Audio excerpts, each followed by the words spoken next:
Alors, Parashat Chayei-Sarah, page Resh Kaf Aleph 221. Naftali n'est pas là? Non, c'est-à-dire, il était là, c'est aussi. Oui, il était là. Il va arriver. Voilà. Tiens, c'est pour toi. Ça a donné un... Alors, le Shem Shmuel, comme il a l'habitude, comme c'est coutume chez lui, de ramener les midrashim et de sortir du midrash non seulement le commenter, mais aussi sortir du midrash une leçon. Donc, il faut savoir que c'est ce qui est un but en lui-même de pouvoir considérer les midrashim que les chachamim ont dit, qui sont des fois un peu délaissés. Et on aime bien expliquer le pshat, prendre des commentateurs qui sont plus tardifs, mais en réalité, le midrash, c'est Chazal.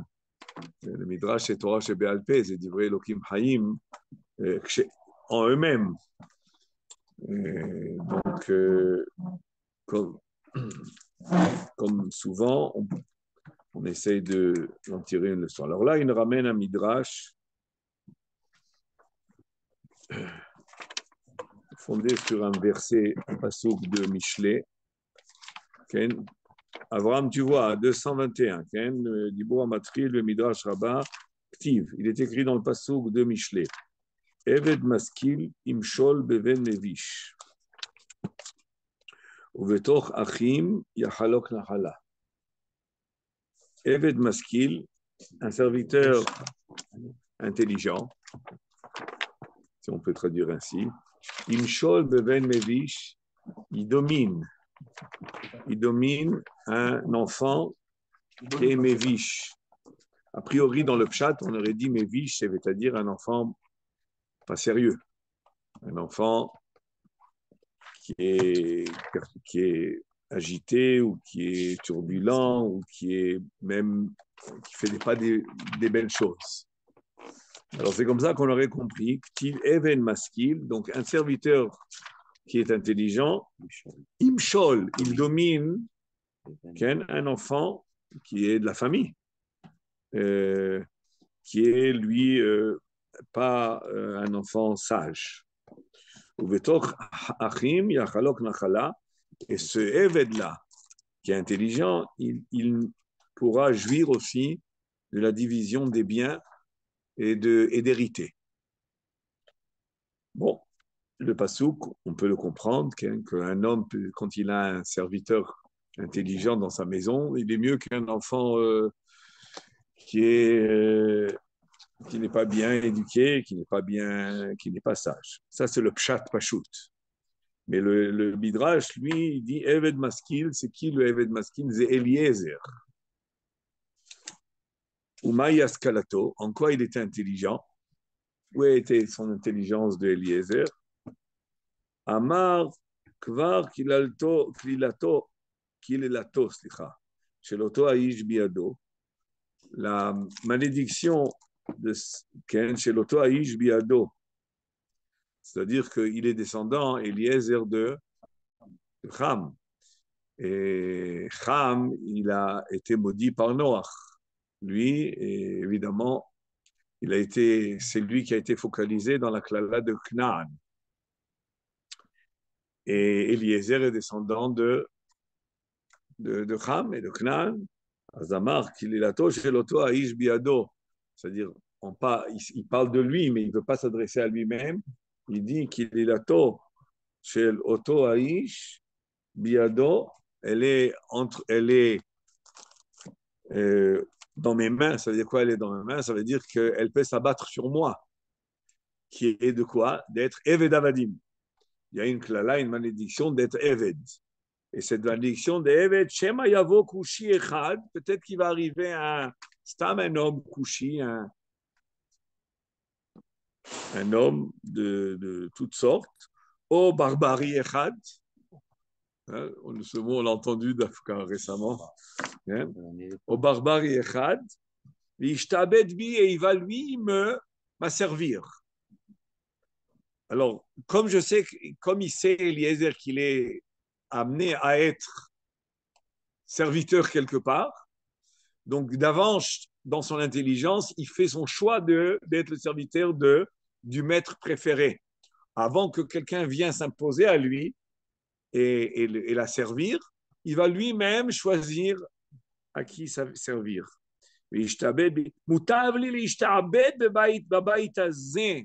La maison de Abraham, ça vous rappelle qui? Ça vous rappelle Paro avec sa fille Agar. Hein? Quand Paro il a vu les miracles il a fait. D'ailleurs, l'Égypte aussi sont descendants de Ham. Hein? Quand il a vu les miracles il a fait à Sarah, il a dit Paro, vaut mieux que ma fille, au lieu d'être une princesse ici, qu'elle soit serviteur, qu'elle serve servante, qu'elle soit servante de Abraham. C'est qui Moutabli? Qui c'est qui dit ça? Qui c'est? Pardon? C'est Eliezer qui dit. Eliezer, il dit, il sait que d'un jour à l'autre, il risque d'être asservi, soumis.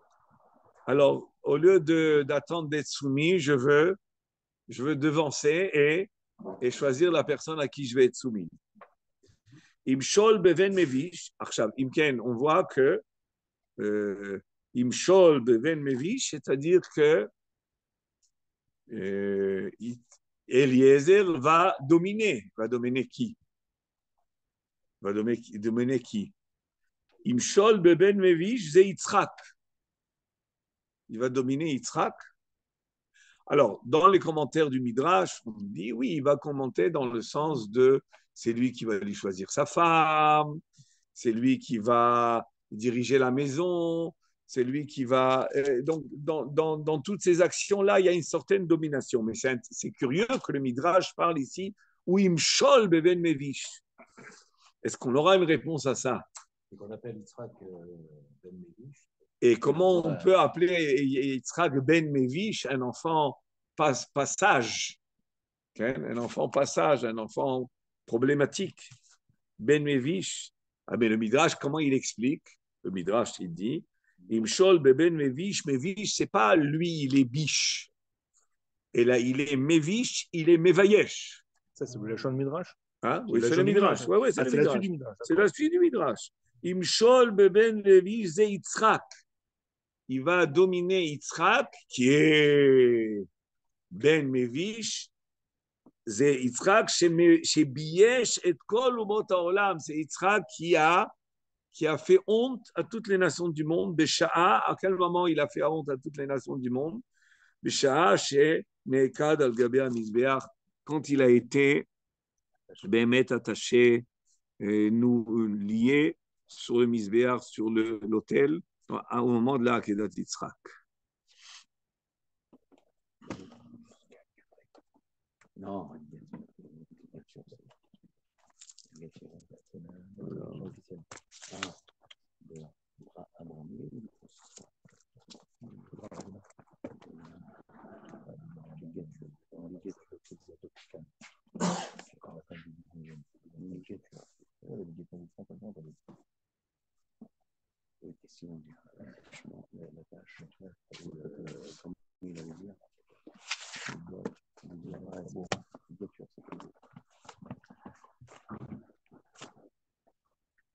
Il leur a montré que lui était capable de ça. Et dans ce sens-là, et ça, il va l'expliquer, Bezrat Hashem, par la suite. Alors, je n'ai pas fait la bonne.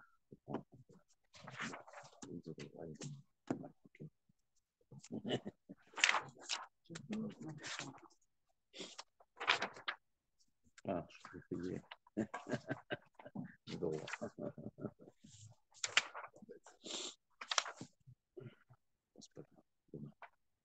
Demain matin, la marche.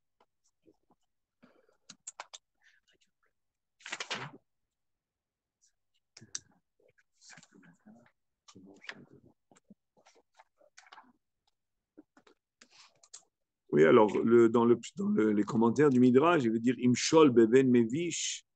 Bon, ben mevish, c'est le Midrash qui explique. C'est pas que lui, il était biche, et là que il était mevayesh. Il a été mevayesh umot haolam.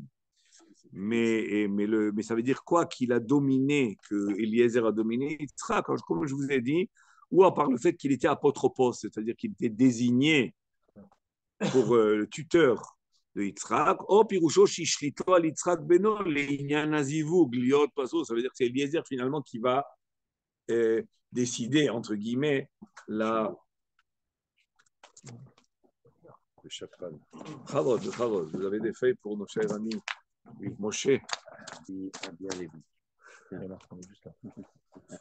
Bon, alors on continue. Alors je vous demande, il va ici introduire des notions générales qui sont importantes, mais on peut les faire en diagonale un petit peu pour arriver plus vers la fin, si vous permettez. Alors je continue. Vine Amrou Zal. Alors là, le Shem Ishmuel rajoute une petite remarque à lui personnelle. Une voix, donc ce passouk-là de Michelet, c'est Shlomo HaMelech. Shlomo HaMelech, il est comme Navi. Comme il est Navi, ce qu'il dit, si ce n'était pas quelque chose qui avait qui était un enseignement et qui peut avoir des répercussions sur le futur, il n'aurait pas été écrit. La Gemara dans Maseret Megillah, elle dit qu'il y avait le double de Yotze Mitzrayim, il y avait des Nevi'im Israël. Ça veut dire 1,2 million, si je dois traduire en chiffres. Combien il y a eu de Nevi'im Israël? Au moins 1,2 million. Alors, dans le Tanakh, on n'a pas 1,2 million Nevuot.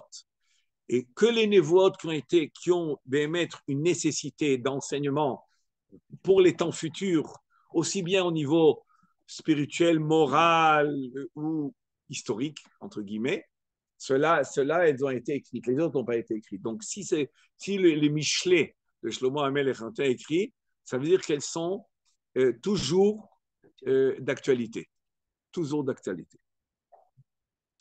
נבואה שהוצרכה לדורות נכתבה, ושלא הוצרכה לדורות לא נכתבה, ובוודאי יש בזה לימוד לדורות. Donc, c'est certain qu'il y a ici un enseignement pour les générations futures. שנכתב בנבואת שלמה המלך עליו השלום. ונראה, והנה בסנהדרין, הגמרא במסכת סנהדרין nous enseigne, אמר רבי אלעזר, כל אדם לעמל נברא. Tout homme a été créé pour le labeur, pour travailler. Amal, c'est travail, labeur. שנאמר כי אדם L'Amal Yulad. Ainsi nous dit Yov. Adam, l'Amal Yulad. L'homme, il a été créé pour le labeur.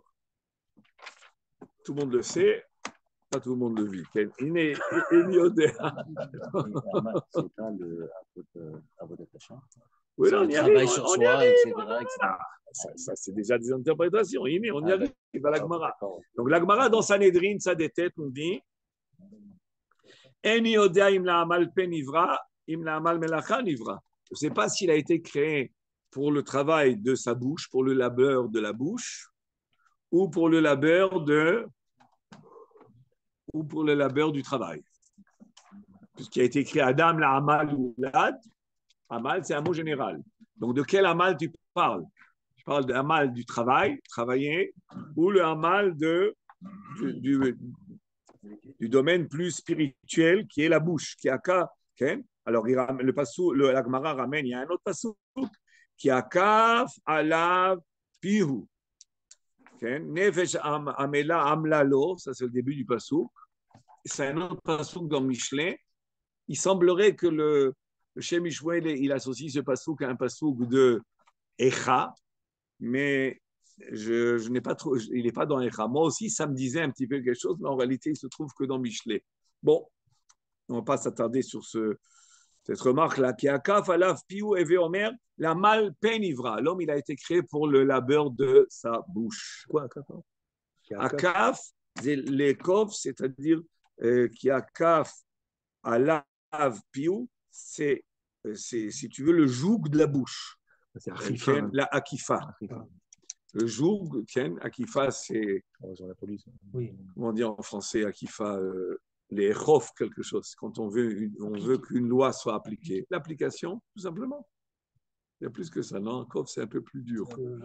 C'est plus que l'application, c'est imposé. C'est plus. Il y a un autre mot, il y a un mot plus professionnel. Va? Non, c'est pas décrété. C'est quand on veut qu'une loi soit appliquée, alors il y a des. Imposé. Les chov, ça va dans le sens aussi de l'irpot, d'obliger, imposer. Mais il y a un mot plus juridique que ça. On ne demande pas notre choix. Non, instituer, c'est encore dans la théorie. Bon, ben je vois que vous avez oublié le français, c'est bien. C'est bon signe. Pardon? Jusqu'à qu'on fasse le surennivelé.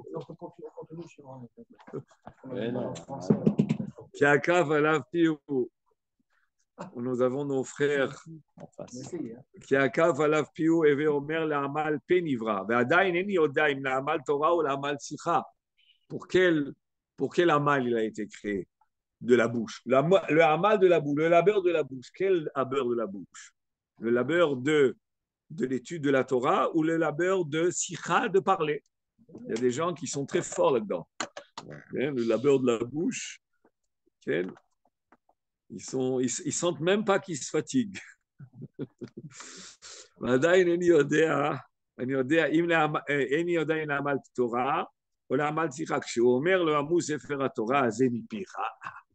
Tu ne dois pas t'interrompre de l'étude. Donc on comprend que de quel amal, c'est ainsi que la Gemara explique, Eve Omer, la amal Torah Nivra Adam, il a été créé pour la amal à Torah, pour s'investir, pour faire tous les efforts et le labeur de l'étude de la Torah. Vainu Dama Rava, c'est ce qu'il disait Rava, le Kulu Goufé de Rufteke Ninhu.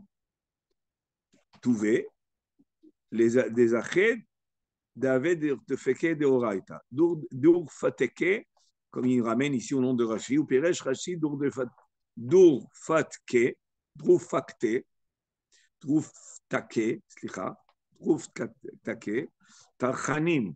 Klomar, Kol Agufim la Amal Nivreu.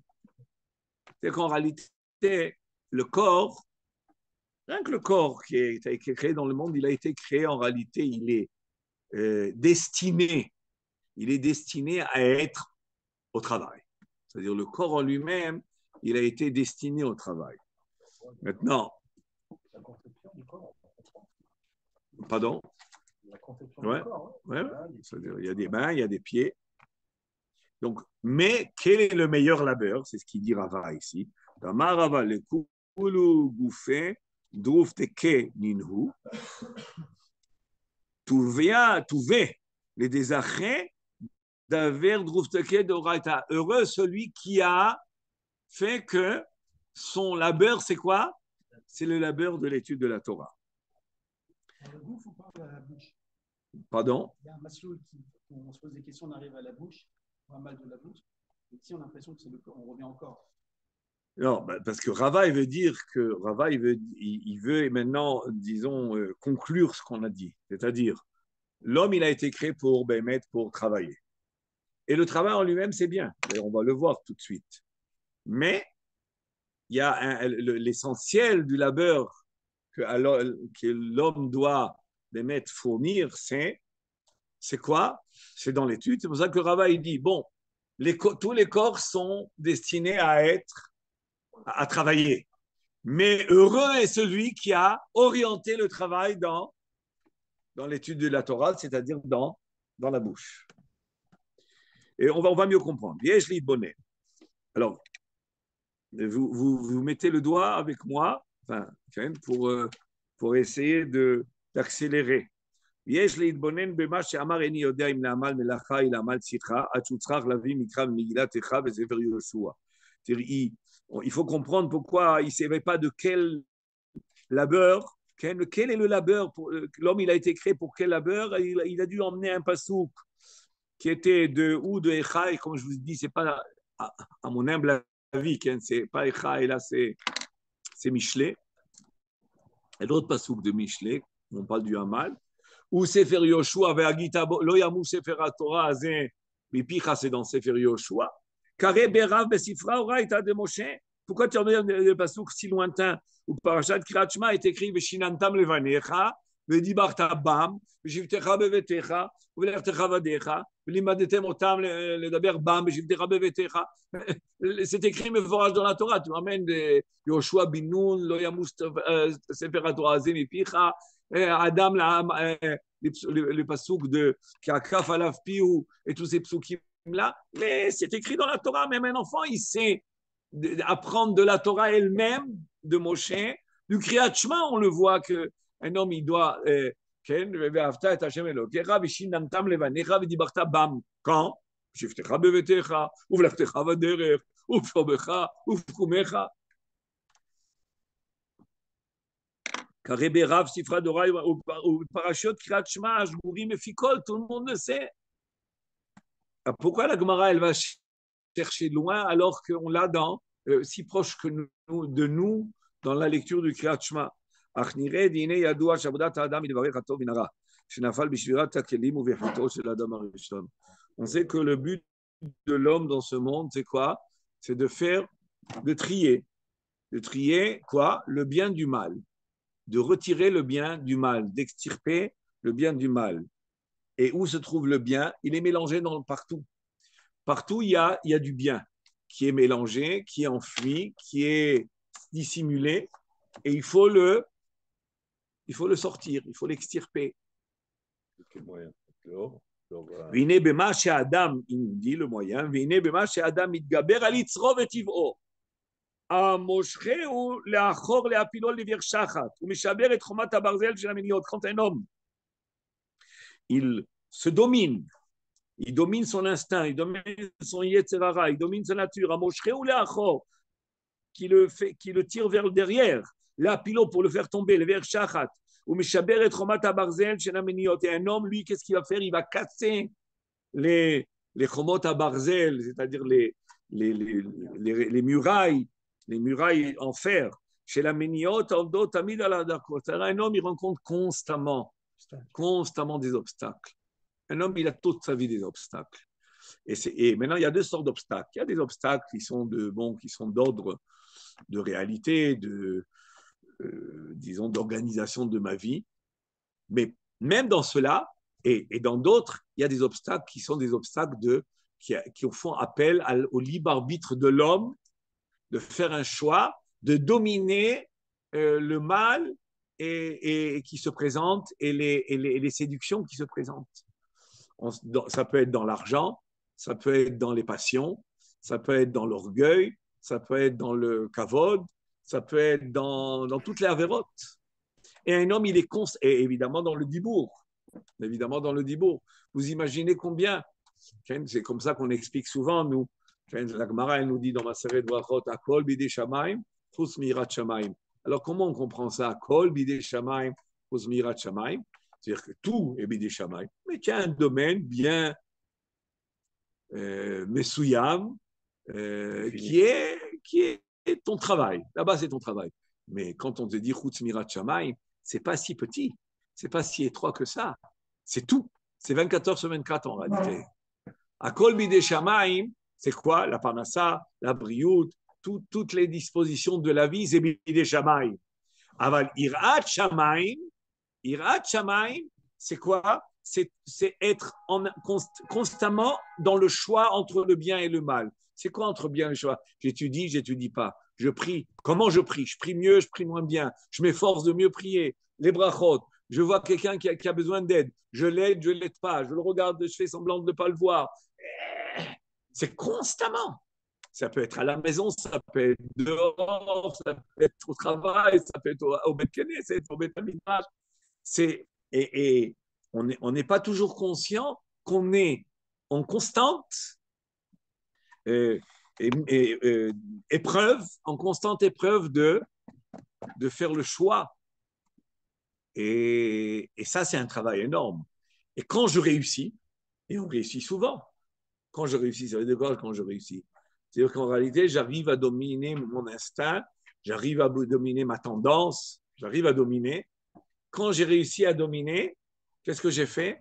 Eh bien, j'ai trouvé le bien qui était enfui parce que c'est quoi le bien en réalité? C'est que c'est tous ces obstacles qui se présentent à moi et toutes ces tentations qui se présentent à moi, elles sont pourquoi?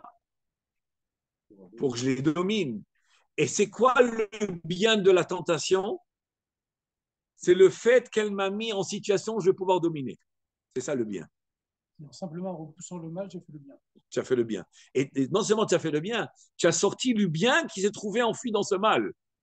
Parce que ce bien-là, en réalité, le mal, il se présente en mal, mais lui, sa mission, c'est quoi? C'est pas ce qu'il veut, mais c'est quoi sa mission originelle? C'est de t'appeler à le dominer, et ainsi tu auras découvert le tov. C'est quoi le tov? C'était cet appel-là du mal. Oui. On va dire sourmera. Si jamais il y a quand même le lien de faire le sourmera, c'est dans l'action. Mais finalement, le kinyan que j'ai fait, c'est quoi? C'est du tov. Et c'est un tov énorme.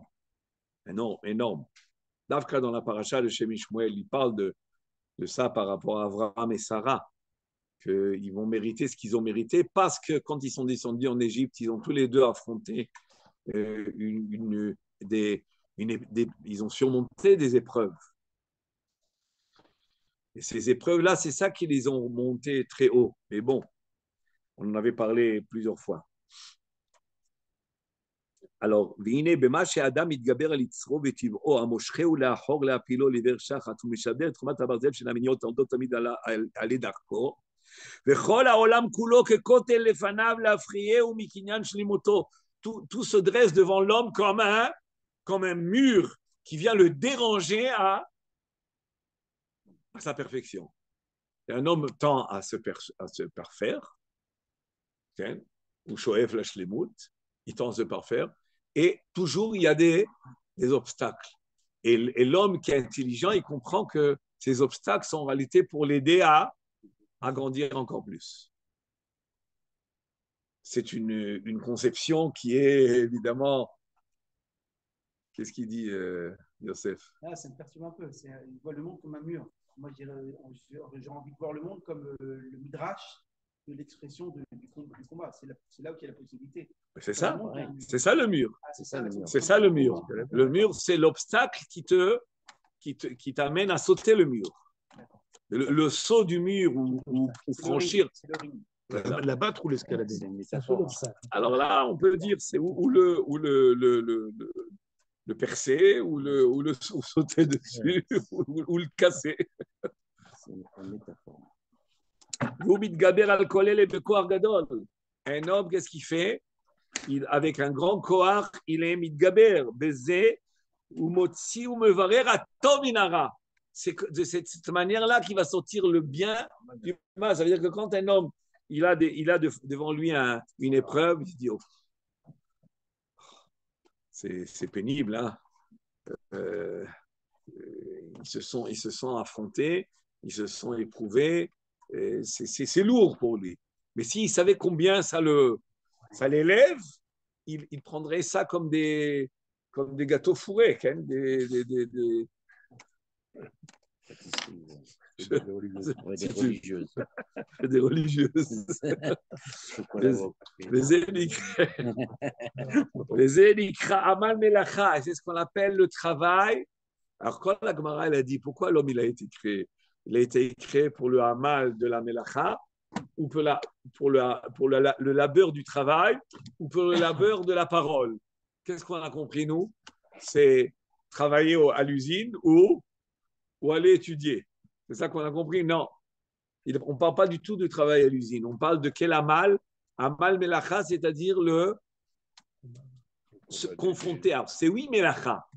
Mais c'est arrivé en vivant ce monde-là et en affrontant et en arrivant à surmonter toutes les épreuves, à grandir. Et c'est un grand amal. Et c'est une élévation spirituelle. C'est-à-dire qu'en réalité, vivre ce monde-là tel qu'il est et réussir à ne pas tomber, ne pas chuter, c'est en réalité une grande réussite. Donc ça, c'est un amal. Mais est-ce que ce amal-là, il est préférable que l'amal de l'étude? Les deux, a priori, vont donner à l'homme la perfection. Alors, c'est ce qu'il nous dit ici. Od, je continue. Od zod bema she'adam itamez mitfila ובתחנונים הוא עושה תיקונים גדולים למעלה ולמטה כידוע. Et à part cela,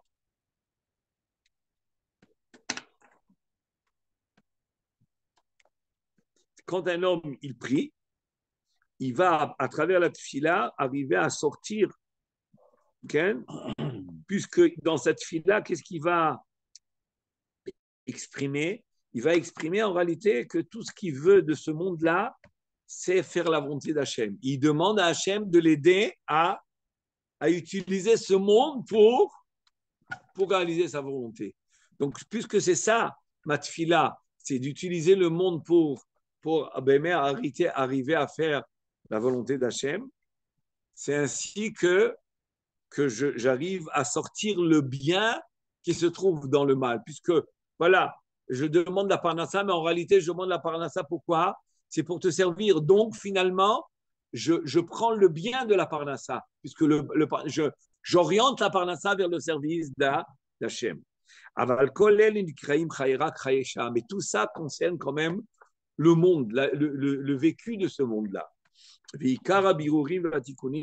Mais l'essentiel des birurim, des tris, okay?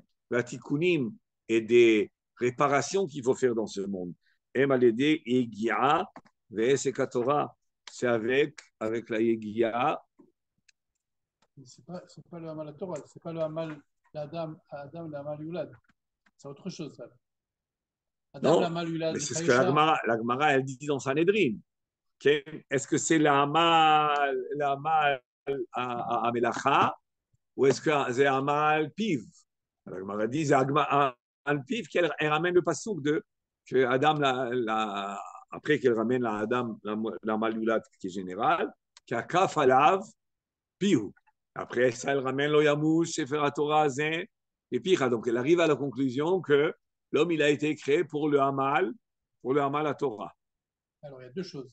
Parce qu'il a l'air de dire au début, Chayesha, le Hamal Yulad, c'est ça. C'est Hamal Amelacha, c'est Surmera, c'est-à-dire faire tout ce qu'il faut faire pour Irat Shamayim dans n'importe quel. Très bien. Et c'est un bon Hamal. Ça, c'est Hamal. Ça, c'est un Hamal. Il y a un deuxième Hamal. C'est les deux, en fait. Et il y a les deux. Et bien la Gemara, elle-même, elle te dit c'est lequel qui est l'essentiel et le préférable, entre guillemets. C'est Hamal à Torah. Ça, c'est la Gemara qui le dit. D'accord, mais s'il y a les deux Hamal, ce n'est pas l'un ou l'autre.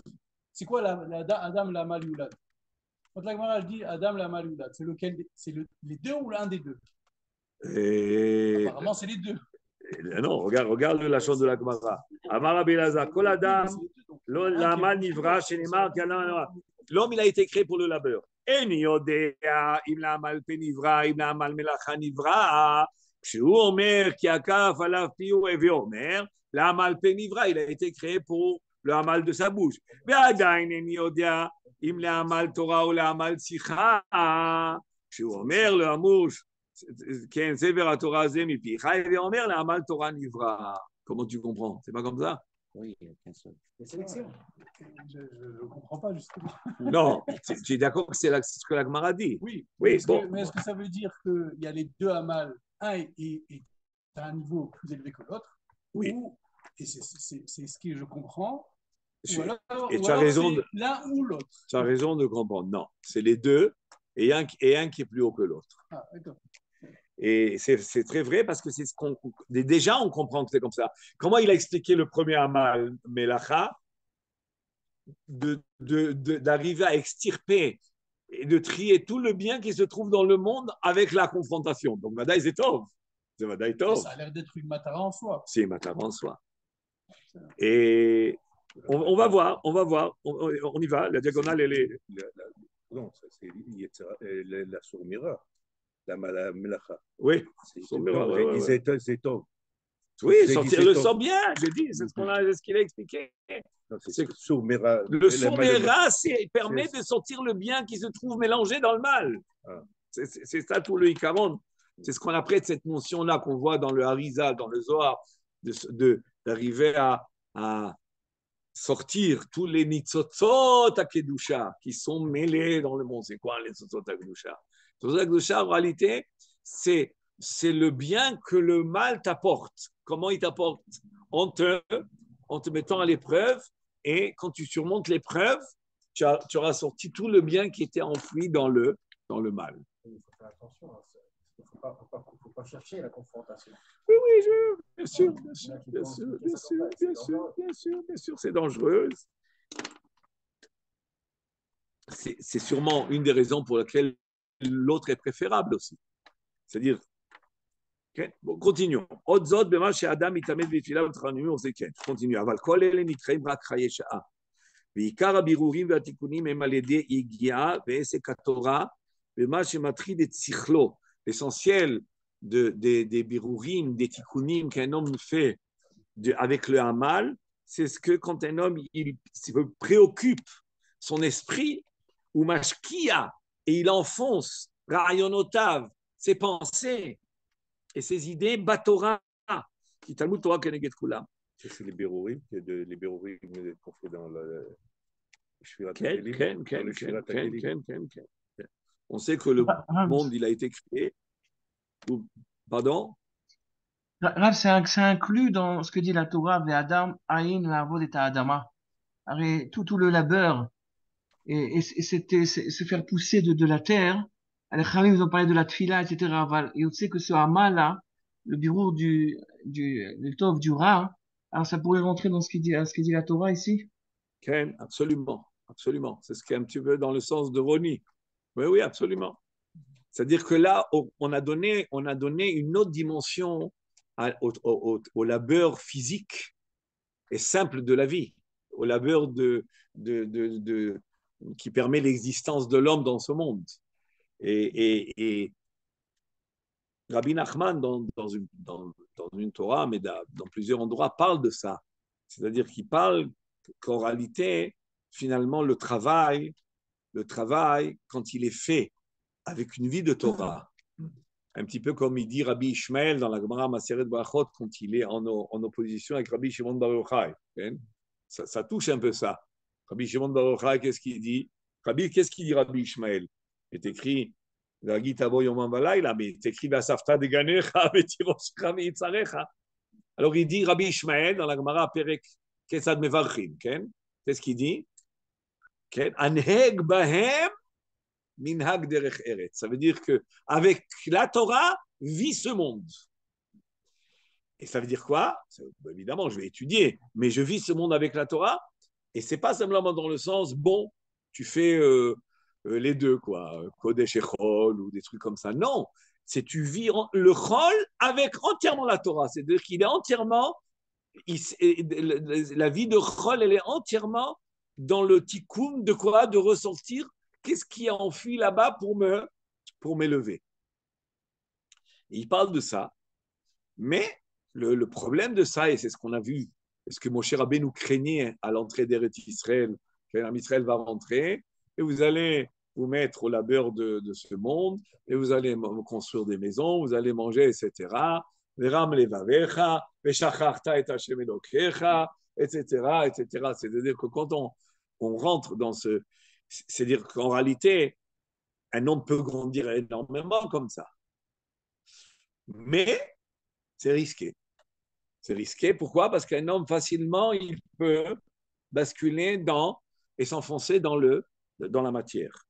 La Torah, l'étude de la Torah, ce n'est pas simplement dans la pensée, dans la réflexion. C'est aussi dans le dibour, dans la parole. היא גם בדיבור ולא בהיגיון אלא שיהיה שונה בפיו, כדכתיב ודיברת בם. על כן, תפילה ותלמוד תורה, c'est pour cela que la tefila et l'étude de la Torah, שניהם נכללים בלשון עמל פה, ils sont tous les deux le labeur de la bouche. אך לשון שיחה, mais le לשון שיחה הוא מיוחד לתפילה. Alors, est-ce que vous comprenez que toute la Gemara maintenant, il a expliqué? La Gemara, elle dit, Adam l'Amal Lulat, quel Amal, Melacha ou bouche? Réponse de la Gemara, la bouche.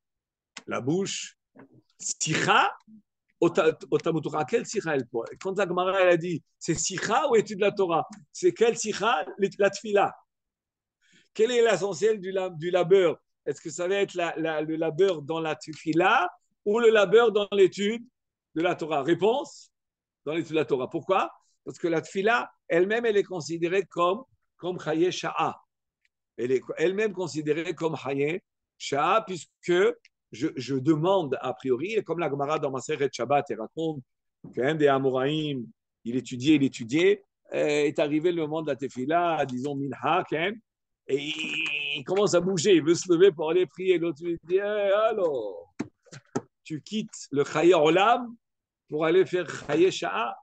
Bon, mais ça, il faut savoir que c'est un sujet qu'il faudrait faire un chiour, parce que considérer la Torah, la tefila comme chaye sha'a, c'est quelque chose qui, a priori, contredit d'autres Gemarot. Comme disait Rabbi Yochanan dans la Gemara Brachot, il y a des choses, il y a des dvarim שעומדים מרומה של עולם, ובני אדם מזלזלים בהם איזו תפילה. התפילה, elle est ברומו של העולם. Donc, tout ça, ça nécessite d'être élucidé, mais vraiment, c'est faisable. Vous avez déjà dit que la tfila, c'est tout le but de l'imout, c'est pour arriver à une tfila. Ah, tu vois, on a déjà parlé. La tfila du gouffre et la tfila Shemaï, on va bien lui parler. Ouais. Ça m'a ici. C'est-à-dire qu'en réalité, ouais, là, tu parles de la notion de je prie, qu'est-ce que je prie, qu'est-ce que je demande dans mes prières, est-ce que je demande mes nécessités, mes besoins, mes satisfactions, ou je demande en réalité le Kiyum Torah.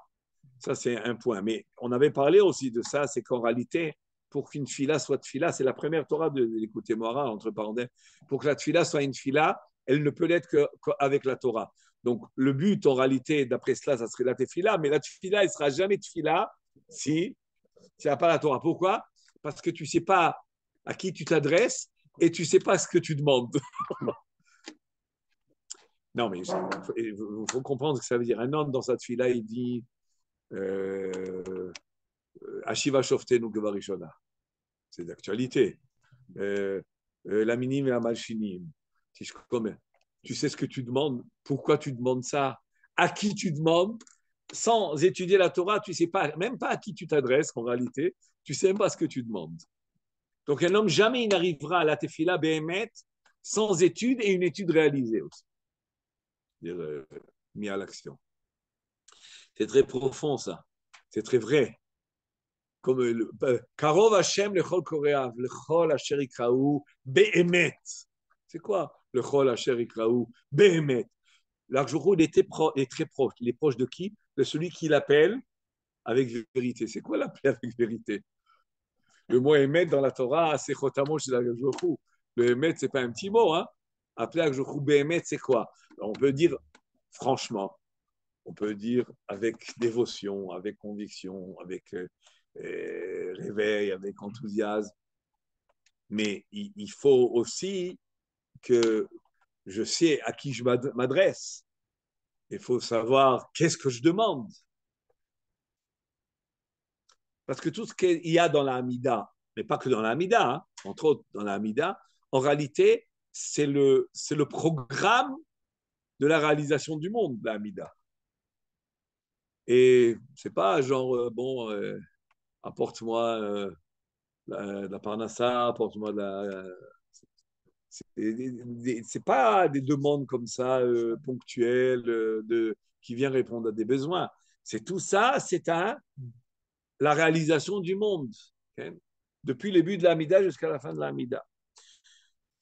Je continue. Arleshon sicha ou miyuchad et tfila, comme Shamru Zal, en sicha et la tfila. Ou me'atam uvanim divrei Hashem Sanhedrin. Maintenant, on va comprendre la Gemara de Sanhedrin. Kol adam la'aman nivra. Un homme, il a été créé pour le labeur. Déjà, c'est un premier point. C'est-à-dire que si un homme il pense qu'il est né pour être pépère et glandé, comme vous dites, vous les Français, j'utilise vos mots. Hein. Tranquille. Ouais. C'est affine. J'utilise les mots qui marquent. Des glandeurs et ne rien faire. J'utilise les mots qui sont populaires, hein, qui sont plus... Arrête de glander. Mais Bémet, celui qui recherche la tranquillité Yaakov, le il a moindre effort, okay, il est complètement à côté du but de la création de l'homme. Ça, on le comprend. Je pense que la fainéantise et la paresse ça a été critiqué presque Oui. par tout le monde. Mais la tranquillité et la fainéantise, c'est deux choses Oui, différentes. oui, oui, oui. Yaakov Avinu, après son retour de chez Lavan, il a voulu être tranquille Oui, en Eretz Canaan, mais auprès de son justement, père. mais c'est Mais pas. c'était pas le bon bon, mais il y a Non, mais c'était pas de la tranquillité. Bikesh les chefs de Shalva, c'est pas Shalva, tranquillité. Non, tranquillité. c'est pas la tranquillité. C'est ce que lui il voulait. Il voulait justement que le hamal de l'étude de la Torah et pas le hamal de la confrontation. Ça touche ce qu'on est en train de parler. Et Akjochou, il dit, toi tu veux comme ça, mais moi je veux autrement pour toi. Toi tu veux comme ça, mais moi je voulais autrement. Donc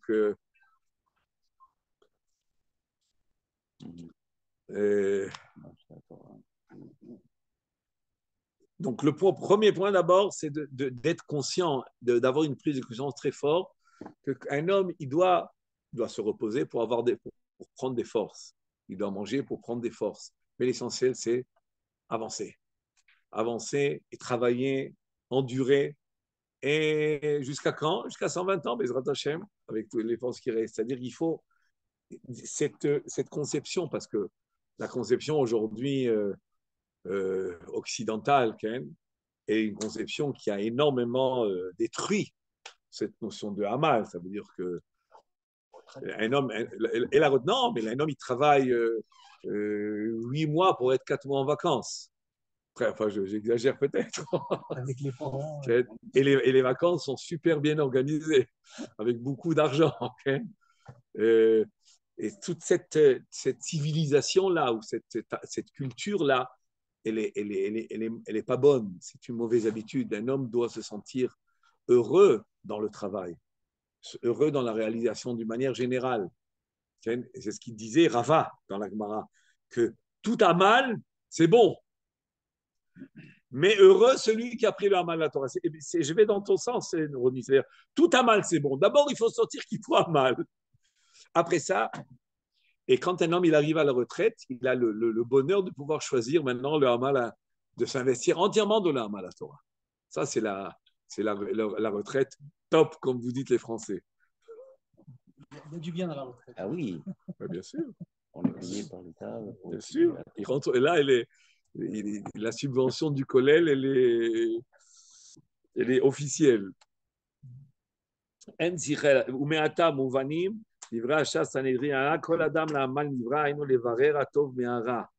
homme, il a été créé, maintenant, dans ce qu'on est en train de parler, il a été créé pour levarer, pour sortir le bien du mal.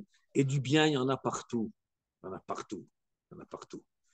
Comme c'est écrit par ailleurs, même un homme, il se trouve parmi les goïms, tout seul, il est entouré de toutes sortes d'épreuves, toutes sortes. Okay? Et ben, il doit savoir qu'il va pouvoir trouver le bien qui se trouve enfoui dans toutes les couches de Touma, dans toutes les couches d'impureté. Et c'est quoi? C'est toutes les épreuves qu'il aura à surmonter, okay? Il aura extirpé de là-bas le bien qui est enfui parce que le bien, c'est ça qui donne en réalité la vie, la vitalité du mal. Comment le mal, il existe? Il ne pourrait pas exister s'il n'y avait pas une étincelle de divinité dedans. Et c'est quoi l'étincelle de divinité? C'est la mission de ce mal-là qui est de me mettre à l'épreuve. Est-ce que ça s'est vu avant la faute d'Adam Rishon? Non, après, Dafka, après. Avec après, la faute, il y a eu c'est ce qu'il a voulu. Ça, c'est le programme d'Adam Rishon. C'est ce qu'il a voulu nous mettre. Et il avait un bon tourné. Eni yodea im la'amal penivra, haynu Torah utfila, ou la'amal melacha, haynu la'amal. Ve'la'amod neged tivo להתגבר על יצרו, הם בסור מרע והם בעשתו, parce que même dans l'Asetov, il faut להתגבר על היצר. Même dans le Asetov, un homme, je me lève prier, je me lève à l'heure prier, tout ça aussi, dans le Asetov aussi, il y a du birour. c'est-à-dire arriver à extirper le bien qui se trouve dans la paresse. La paresse, c'est le mal. Okay? La paresse, la nonchalance, la lourdeur, comment appeler tout cela? Et là-bas, je vais sortir l'étincelle positive qu'il y a, qui est divine, qui est quoi? De surmonter cette paresse-là et d'être dans l'élan et dans l'énergie. C'est merveilleux tout ça. Si on extrait le bien du mal, cette étincelle-là, normalement, le mal, il meurt. Alors, tous les jours, on a ce même. Oui, mais il se présente, il se renouvelle. Il se croche et la dame, il se présente à chaque fois. Bon, ça c'est aussi un sujet en lui intéressant. On va à Malazé, chez Balo Betora Rav Lamo, Negeda Meniot, un homme qui doit donc affronter toutes les Meniot, tout ce qui est les obstacles, Amafriot, qui le dérange, Bézé ou Mevarech Atov Binara.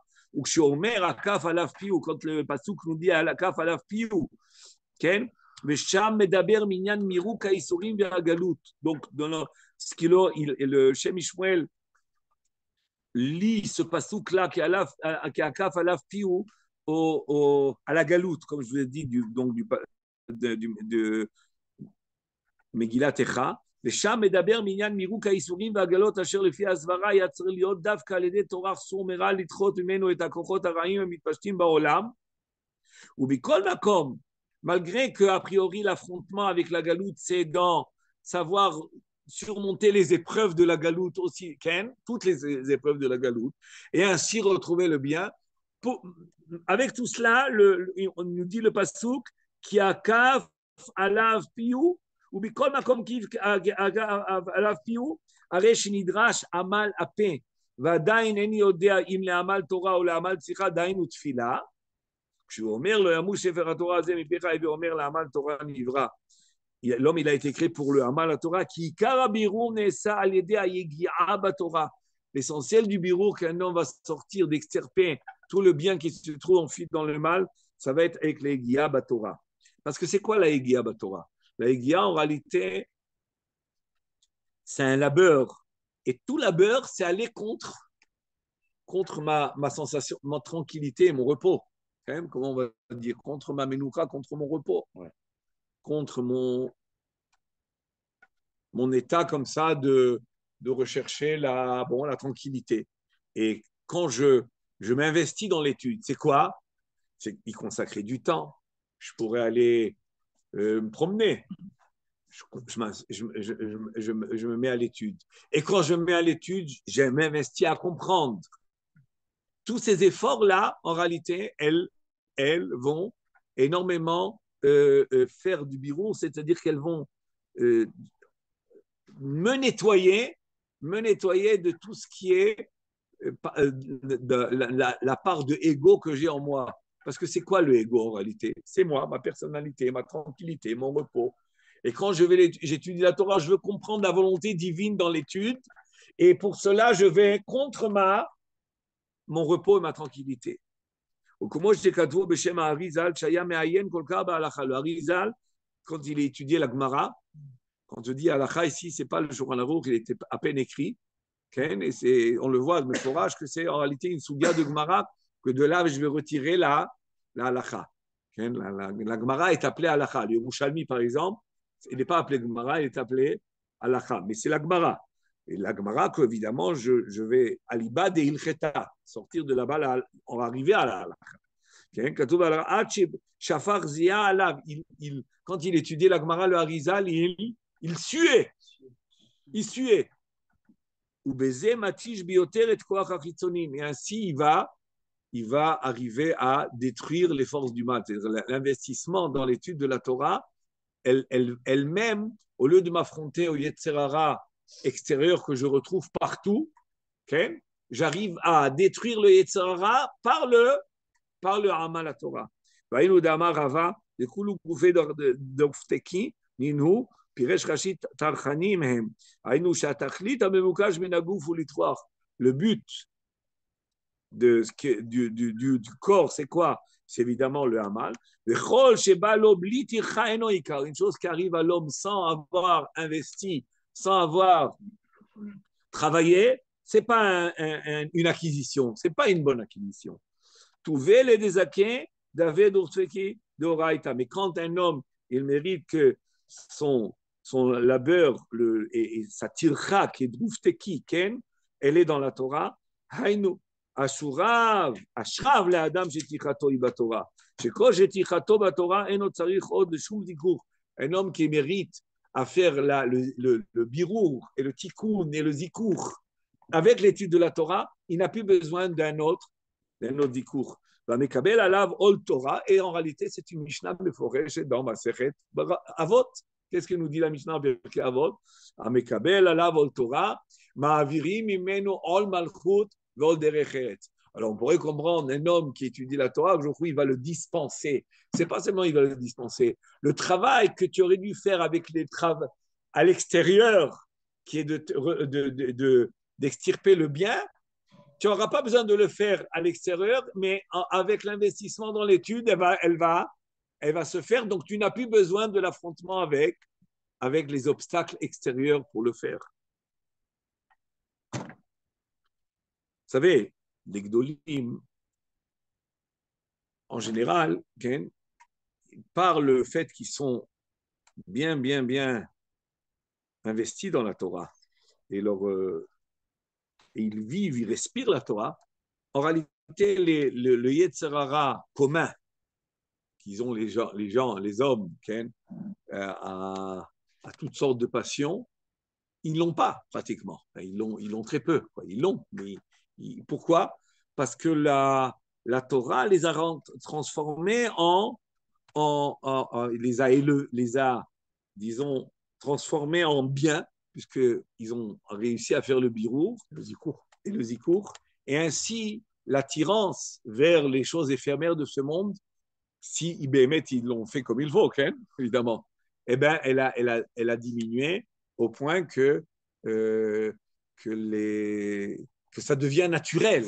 Ouais, ça devient naturel chez eux. Ce n'est pas quelque chose qui est aujourd'hui. Un grand, il n'a pas toujours besoin de s'affronter à une épreuve extérieure comme quelqu'un de commun. Mais c'est vrai que Agadol Mechavero, Yitzro Gadol. Mais ça ne veut pas dire que Agadol Mechavero, il aura un même Yetzer Hara du même sorte qu'un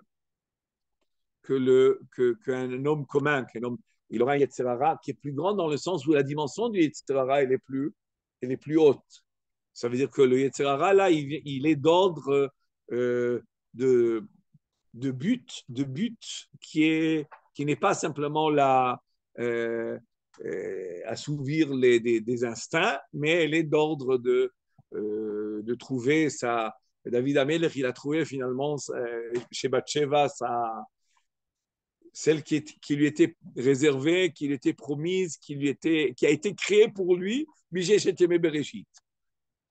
Bon, c'est la Gemara qui le dit, et c'est le Zohar qui le dit.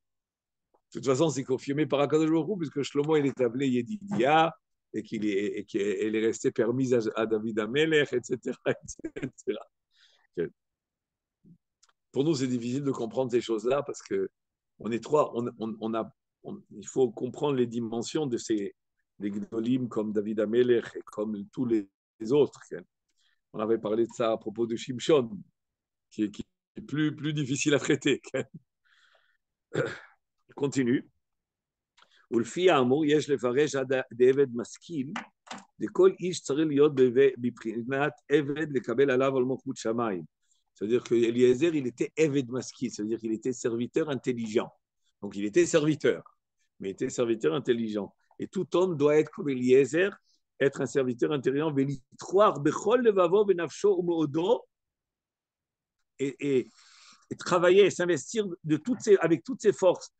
Eved Maskil, Omer, Kvar Kilelato, Sheloto Aish Biado, Em Chelke Arovtsim, Bechol Chelke Adam, שמא יבוא קושי אחר וערברי אחד ישתבד יעינו, הוא התורח מניעות הטבע ויצר הרע המושכהו לאחור. Tout homme intelligent qui veut servir à Kadosh Baruch Hu, qu'est-ce qu'il se dit? Si je ne choisis pas où être serviteur, eh ben, le monde va m'asservir. Si je ne choisis pas où être serviteur, chez qui être serviteur, alors le monde va m'asservir. Et c'est ce qu'on apprend de Eliezer. Eliezer, il s'est dit, je suis un humain, Bon, Eliezer, lui, il parle parce qu'il est descendant de Ham. Mais Eliezer, il a fait la réflexion pareille. Si moi, je n'investis pas mon labeur dans ce qui est le meilleur labeur, eh ben, va venir un autre labeur qui va s'emparer de moi ou qui va, en tous les cas, m'éprouver. Je préfère être serviteur de qui?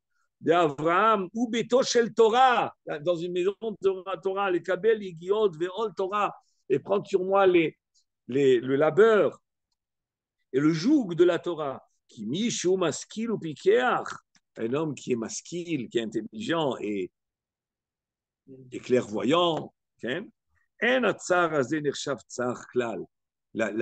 labeur de la Torah, c'est pas une difficulté. Le labeur de la Torah, c'est pas un labeur.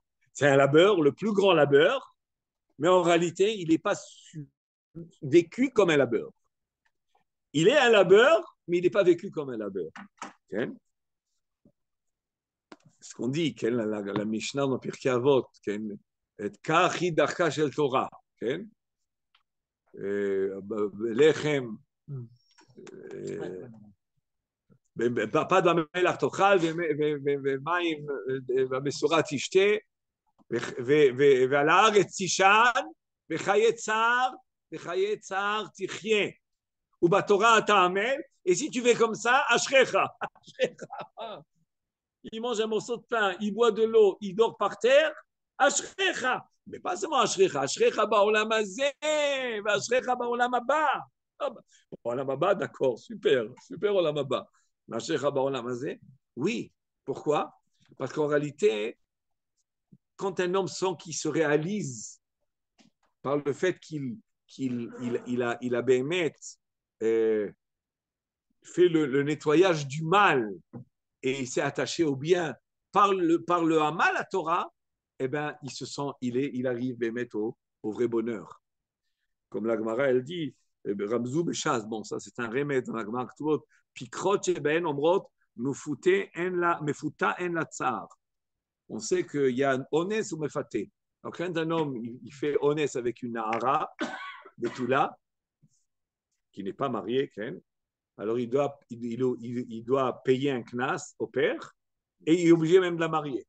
Quand c'est pas honest, et là c'est mefaté, c'est-à-dire qu'il a séduit une jeune fille qui est Nahara Betula, à ce moment-là, c'est où il paye le knas, et s'il ne paye pas le knas, il doit la marier.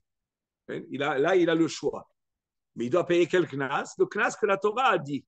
Hamishim shekel kesef. Mais est-ce qu'il doit payer? Vous savez que quand quelqu'un est chovel bechavero, il doit payer autre chose. Est-ce qu'il doit payer aussi le tsar? Est-ce qu'il doit payer le tsar? Alors que Maria a dit que comme elle est mefuta, elle a été séduite, il n'y a pas de tsar. Ça veut dire quoi? Ça veut dire que quand un homme trouve son bonheur dans quelque chose, même s'il souffre, il n'est pas malheureux. Quand un homme trouve le bonheur dans quelque chose, même s'il souffre, il n'est pas malheureux. C'est une grande leçon aussi, c'est-à-dire que le bonheur ne dépend pas des conditions de vie. Et là, il dépend de la conscience, de la réalisation de soi et de la prise de conscience de la réalisation de soi. Ça, c'est le message qui est très important dans la vie, parce qu'en général, on est habitué à que le bonheur va dépendre des conditions de vie. Le logement, le ci, le ça, le logement, les loisirs. Mais quand un homme, son bonheur, il ne dépend pas de l'extérieur, il ne dépend que de son intérieur. Et alors, l'homme qui est Bémet Amel Batora, Ashrei, Lama Ashrav, parce qu'en réalité, il arrive au bout de la réalisation. C'est ce qu'il a dit Eliezer. Eliezer, il dit, si moi je vais attendre et comme lui, comme tout homme en réalité, est voué ou est destiné à être asservi par ce monde-là. Donc, il vaut mieux choisir. D'ailleurs, même un riche, il est asservi. Le plus grand Eved, c'est le riche. C'est-à-dire qu'en réalité, un homme qui reste dans les Marben et Chassim, en BDAGA, etc., etc. C'est quand un homme, il reste simplement, il veut se réaliser dans ce monde, et bien finalement, il finit par être asservi par ce monde.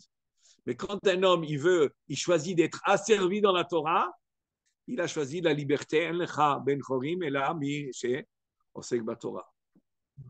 V'ine yadoua, shebechol yemei achol, on termine ce qu'on peut. V'ine yadoua, shebechol yemei achol, ha'ashpa nitna minemala al yedei shaliach, b'shabbat al yedei hakadosh baruch hu be'atzmo.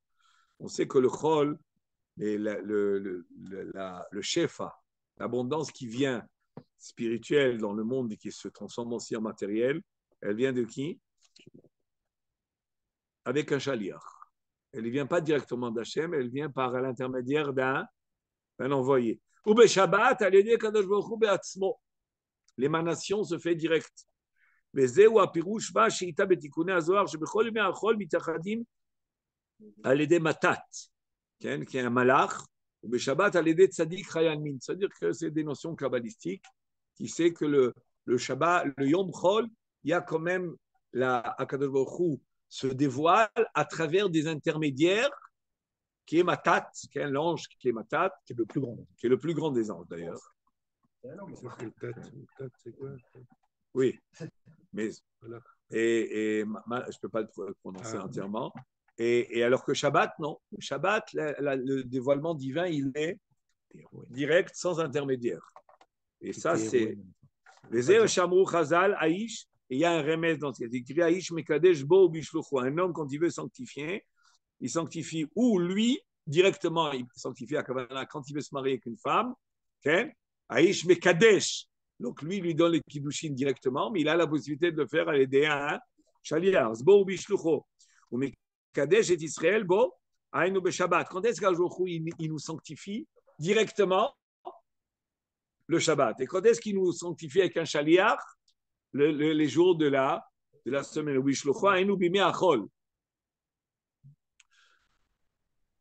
Disons que le Shabbat, le Yom Chol, le monde, il est sous l'emprise de la nature.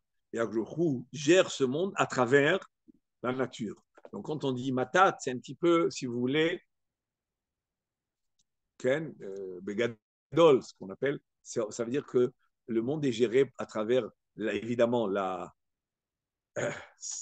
c'est Akadosh Baruch Hu qui gère tout à 100%, mais à travers ce qu'il a choisi de gérer le monde avec les lois de la nature, avec la nature. Shabbat, on rentre dans une dimension Akadosh Baruch Hu, Vayanach Bayom Hashvi. Il explique Rabbeinu Bechaye, Vayanach, c'est pas il s'est reposé. Vayanach, ça veut dire il s'est posé, pas reposé, il s'est posé. Vayanach Bayom Hashvi, ça veut dire que Akadosh Baruch Hu se repose. Donc le Shabbat, il se trouve là, il est présent. Donc, c'est direct. Donc, notre sanctification, elle se fait directement. Vaïvarer oto, vaïkadesh oto. וזה שאמרו חז"ל, לאיש מקדש ברוך הוא, האיש חומס לקדוש ברוך הוא, כמו שאמרו חז"ל, אין איש אלא הקדוש ברוך הוא, הוא מקדש את ישראל, בו היינו בשבת, ובשלוחו היינו בימי החול. וכמו שהוא מלמעלה למטה, de la même manière que de haut en bas, c'est comme ça, כן הוא מלמטה למעלה, שימי החול ישראל מבחינת עבד. Am Israël, dans les jours de Chol, ils sont comme des serviteurs. Ça veut dire quoi? En semaine, la tâche Hachem se fait par l'intermédiaire d'un shaliach. Ve'amiruk vazikour, ou comment Shamarava Koulou Goufé d'Artelenu. Alors, Shabbat, Adbekut Boïsvara, Bli Emtsaïm, et le Shabbat, elle se fait sans intermédiaire. Lama? Qui a Torah va tfila enan baot levarer qui est Shabbat borer assour. Shabbat, on n'a pas le droit de faire des birourim, d'extirper le bien du mal. Donc si on ne fait pas des birourim, et là où akol ahava veratson de oneg ou mitorer aratson de chol ish Yisrael agadol lefi godlo agadol lefi godlo ou mitkayem vaikbal libo bedarki Hashem ou margid besadma simcha b'chiyut hanefesh. Veze eno shayach likrato ol. Ça veut dire que le Shabbat, on n'a pas de joug. Le Shabbat, on n'a pas besoin de faire un travail de labeur, aucun travail de labeur. Pourquoi? Parce qu'on n'a pas besoin de découvrir le bien qui est enfoui dans le mal, ni par l'affrontement de ce monde, ni par l'étude de la Torah, une tfila. Et là, le Shabbat, même l'étude de la Torah et la tfila, ils ont pour une autre fonction. De quoi? De de nous attacher au dévoilement divin qui s'émane. Et pas à trouver. Dans l'étude de la Torah de la semaine, qu'est-ce qu'on fait? On fait un peu comme ce qu'on fait quand on est affronté au monde, c'est-à-dire on extirpe le bien du mal. Alors que le Shabbat, où tout le bien est dévoilé, pardon? Oui, plus ou moins. Le Shabbat, on est dispensé des tefilin. Comment j'ai gâté? Le Shabbat, le Shabbat, il n'y a pas de hol. C'est quoi les tefilin? C'est prendre sur nous le joug, Kabbalat ol malchut shamayim. Mais le Shabbat, il n'y a pas de joug. Le Shabbat, c'est entièrement amour. Entièrement amour. Uchen, j'ai gâté, tov la gever kisa ol binourav. Quand est-ce qu'un homme doit prendre sur lui le joug? Quand il est jeune. Bon, c'est ce qu'il veut dire ici.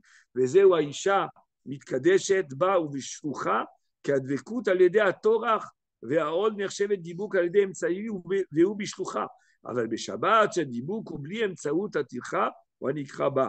וכמו שהאיש מקדש בו בשבת ובשלוחו בימי החול, כך האישה אלו ישראל מתקדשת בה בשבת ובשלוחה בימי החול. ועל כן, בחול הוא בחינת עבד ובשבת on est בחינת בן. Donc en semaine, on est quoi? On est des serviteurs. Même dans l'étude de la Torah, on est considéré comme des avadim. Mais le Shabbat, on est Ben, Venikra Ben Mevish. C'est-à-dire que le Shabbat, on est Yitzhak. Dans la semaine, on est qui? On est Eliezer qui a choisi la maison d'Abraham où le labeur va être dans la Torah. Mais en réalité, il y a une autre dimension. Pas la dimension de serviteur, la dimension de Ben. Et maintenant, ce n'est pas Ben Mevish, le mauvais enfant. Le mauvais est là. Ben Mevish, dans le sens de Mevayesh, il est tellement grand qu'il fait honte aux autres. Ben Mevish, comme Yitzhak, chez Biyesh, Kol, Umot Haolam, Besha, Shenikad al-Gabe Amizbeach. Que Yitzhak, il a fait honte à toutes les nations quand il a été mis en Ola, Akedat Yitzhak, Umot, Af la Tovim, Shebehem, En Behem, Dvekut Avat Ratzon. Chez les peuples, même chez les meilleurs, il n'y a pas cette dvekut et cette ava veratzon qui banim atem l'Hashem Elokechem velo sherumot ועל כן יצחק שבעקד על גבי המזבח והראה דבקות עצומה שאין כמוה להתרצות להיות קורבן להשם ביש את אומות העולם. Remarquez, c'est un midrash qui le dit, c'est un midrash rabbah qui dit que Yitzhak Avinu, il fait honte aux nations. A priori, ça veut dire quoi, il fait honte aux nations? Il y a des gens bien partout. Non? Il y a des gens bien partout. Il y a des gens positifs partout. Il y a des chassidés au Mot HaOlam partout. Mais Yitzhak Avinu, ce n'est pas être une notion d'être ce qu'on appelle la justice de Noach. La justice et la bonté de Noach, qui est une justice, bon, non, on se conduit bien, on est droit, on ne fait pas de mal, on fait de la charité. Là, il s'agit d'une tout à fait d'autre dimension. Yitzhak, c'est réellement l'annulation de lui à Ken. Ce n'est pas simplement l'abnégation, c'est plus que l'abnégation. C'est vraiment s'annuler entièrement où il était prêt à être sacrifice à Hachem. C'est-à-dire que, c'est ce qu'il disait, il regrettait. Au moment de la Hakeda, il a dit à son père, papa, ligote-moi bien parce que je ne veux pas que ça rate. Il ne voulait pas que ça rate, il ne voulait pas non plus, Chaz Shalom, faire un mauvais mouvement vis-à-vis de son père. Et même Avraham Avinu, il a regretté après la Hakeda que ça ne s'est pas réalisé. Alta Aslo Meuma, au moins je fais une petite égratignure. Non, tu ne lui fais rien. Mais comment? Je suis arrivé. Mais en réalité, il est arrivé au summum sans avoir besoin de faire la shrita. Puisque finalement, l'essentiel, c'était quoi? C'était le ratson. Le ratson, il y était. Donc le reste, ça ne sert à rien. Le reste, ce n'est pas important. Puisqu'il y avait le ratson et tout sacrifié pour Hachem. Mais pour Yitzhak, c'était même naturel. Pour Avraham Avinu, c'était un vrai Nisayon. Elohim dit ça, et Avraham. Alors que pour Yitzhak, c'était naturel. Alors je termine. Il n'y a pas cela chez Umot HaOlam une annulation de soi à Hachem Yitbarach qui n'est mêlée d'aucune intervention ni de paradis, ni même de Olam Haba. C'est amour Bachem 100%. Il faut comprendre. C'est pas oui, pour sa foi et pour se retrouver au Olam Haba avec Hachem, ou au Gan Eden avec Hachem, le paradis, comme on entend beaucoup chez certains qui sont prêts à mourir. Pourquoi? On leur promet là-bas toutes sortes de plaisirs. Et c'est pour ça qu'il se... Alors, d'abord, il a eu le titre. Il a été Ken de Shahid. Et deuxièmement, en plus, il va jurer au Gan Eden de tout ce qu'on lui promet. Mais si c'est ça l'intention, ce n'est pas Yitzhak. Pas du tout. Yitzhak n'intéresse que Akadosh Baruch Hu. Rien d'autre. Il ne pense rien à lui, ni matériellement, ni spirituellement. Attention, hein. C'est pour cela qu'on ne peut pas comparer. Quand le Midrash dit Biesh Umot Haolam, alors tout le monde veut se dire quoi Biesh Haolam? Il y a plein de gens qui se sacrifient pour leur foi. Il y a plein de gens qui se sacrifient pour leur foi. Mais est-ce que le sacrifice pour leur foi, elle peut arriver à un niveau où il y a recherche de rien de moi-même? C'est ça le chidouche de Yitzhak. Et la recherche de rien de lui-même. Rien. Il n'y a aucun, je ne parle pas d'intérêt, c'est le mot intérêt, il n'a même plus de place ici. C'est vraiment rien de personnel. Rien de personnel, rien de satisfaction, rien de promesse, rien. Hachem Yitbarach Shmo. C'est-à-dire l'aimer au point qu'il n'y a que lui qui m'intéresse, quoi qu'il arrive. Quoi qu'il arrive. Vous mettez le sacrifice d'Israël d'un côté et le sacrifice du monde de l'autre côté. Ouais. Mais on oublie souvent, Abraham Avinu, il s'est aussi jeté dans la fournaise. Pourquoi Abraham Avinu, alors c'était pas l'Ishma comme Yitzhak Avinu? C'était l'Ishma bien sûr, mais chez Abraham Avinu, il était orienté si tu veux, dans la dimension de l'annulation de la Avodah Zarah dans le monde, et sur ça, bien sûr qu'il était prêt à tout sacrifier. Chez Yitzhak Avinu, il y a dans le sacrifice, il y a beaucoup d'éléments.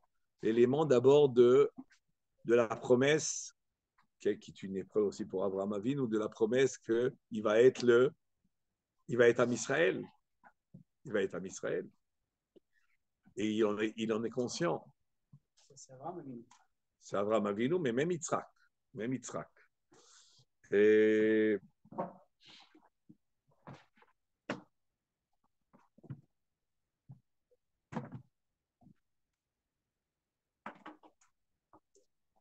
chez Yitzhak Avinu ici, il faut tenir compte qu'il ne se trouve pas sous une menace. Il y a un choix qui se fait ici. Est-ce qu'Yitzhak Avinu pouvait refuser? Il pouvait refuser. Il n'a rien demandé à Yitzhak. Yitzhak Avinu pouvait refuser. Là-bas, c'est où tu Oved Avodah Zarah, il se trouve sous une menace.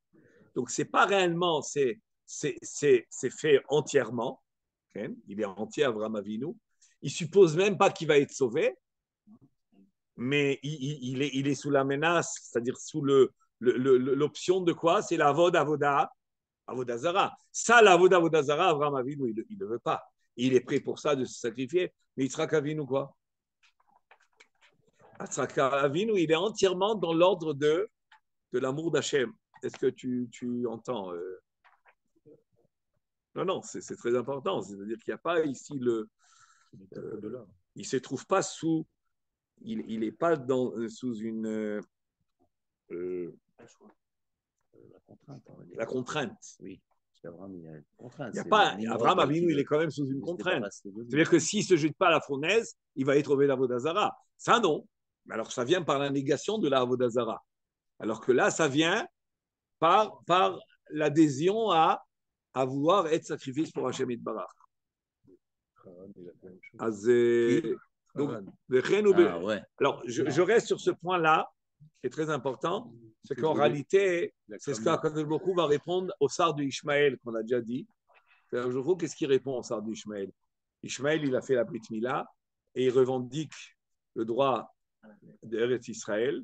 Et Akadosh finalement, lui dit votre Brit Mila et celle du Yitzhak, elle n'est pas comparable.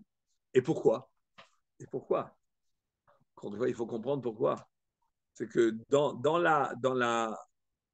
le sacrifice qu'il y a chez Yitzhak Avinu, il y a une dimension d'aliénation à Hachem, pour Hachem, et que pour Hachem, qui est sans laisser rien, aucune attache à soi-même, d'une satisfaction quelconque. Elle est tellement grande qu'elle finalement fait taire l'accusation, la revendication du sort d'Ishmaël, puisque votre Brit Mila ne découle pas d'une capacité, si vous voulez,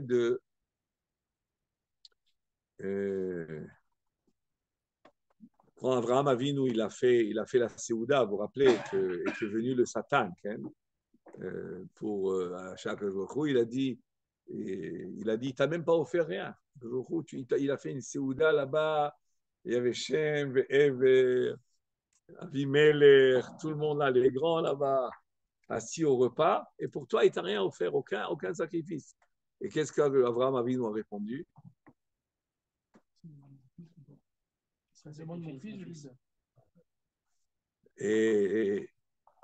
Et aussi, Yitzhak lui-même aurait dit à Ishmaël, tiens, moi, j'ai fait la Brit Mila, et s'il me demandait d'être entièrement sacrifié, je le ferai. Donc, Ishmaël, qu'est-ce qu'il prétendait? Toi, ta Brit Mila à 8 mois, alors que moi, je l'ai fait à 13 ans. Mais si Ruth Nefesh, 13 ans.